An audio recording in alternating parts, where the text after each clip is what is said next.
พอแต่เข้าไปอยู่ห้องสองสารใต้ดินอันนั้นนะแล้วสาวๆก็ได้กักตัวประมาณ4-5 มื้อนี่ได้เพราะว่าเพิ่นที่ในห้องเดียวกันน่ะติดโควิดอันเพิ่นอ้อมค้างอ้อมแอวเฮ็ดงานนำกันน่ะติดโควิดจนหมดพี่น้องเอ้ยมีแต่สาวๆน่ะมันเป็นหวัดก็บ่ได้ติดได้พี่น้องเพราะว่าเขาโตดอยู่ตลอดนะอาทิตย์ละครั้งที่เขาโตดตอนนั้นสาวๆก็ถือว่ายังโชคดีอยู่เนาะพี่น้องแต่ว่าสาวๆน่ะซักยาวัคซีนน่ะ3 เข็มเด้พี่น้องหรือว่าภูมิต้านทานของเฮามันสูงเฮาก็เลยบ่ติดเนาะแล้วก็เว้าเรื่องอยู่หอนี้ต่อนะพี่น้องค่อยก็มื้อเช้าค่อยก็ไปเฮ็ดงานปกติเนาะและมื้อนั้นน่ะมันบ่มีโอเขาก็แบบว่ามีรถรับส่งนะเฮามีอยู่รถเฮานะแต่ว่าเขาบ่ให้ใช้แบบเขาอยู่บ้านพักเขาแล้วเขาขี่รถรับส่งของงานมามื้อนั้นน่ะสาวๆน่ะเลิก4 โมงนี่แหละเพิ่นก็ไปหาเลาะส่งพนักงานแต่ละจุดจนหมดสาวๆน่ะลงเป็นคนสุดท้าย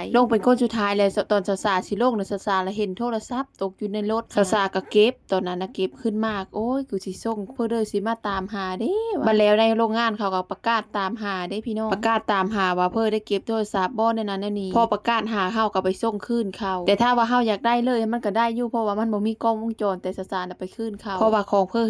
ก็จะได้คืนเนาะและสาวๆโทรศัพท์ไปคืนนะพี่น้องแบบว่านำในอีหยังก็บ่เคยได้กินแบบบ่เขาบ่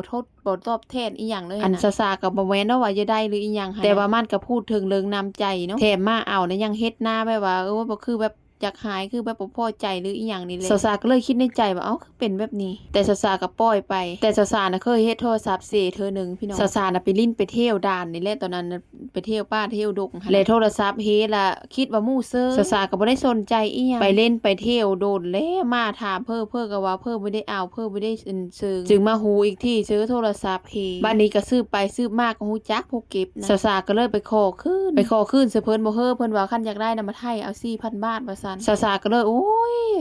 ให้ไทยเอาโทรศัพท์ 4,000 บาทสาวๆก็ปล่อยให้เขาไปซะปล่อยให้เขาไปแต่สาวๆซื้อโน้อยใหม่มาทีนี้นะในเมื่อเขาอยากได้หลายก็ให้เขาเอาไปซะป้าผู้ใดสิไปไทยเอาโทรศัพท์ 4,000 บาทเนาะแบบว่าโทรศัพท์ก็มันบ่ได้มีข้อมูลอีหยังที่สำคัญขนาดนั้นสาวๆก็เลยปล่อยไปสิให้ไปไทยเอา 4,000 ซื้อโน้อยใหม่ซะดีกว่าค่อยคิดในใจทรงนั้นนะแต่ก็บ่ได้ไทยเอาดอกพี่น้องเพราะว่าเขาอยากได้หลายเกินคนเฮามันจังอีหยังที่น่าเลิศขนาดนั้นนะก็เลยปล่อยให้เขาไปก็เลย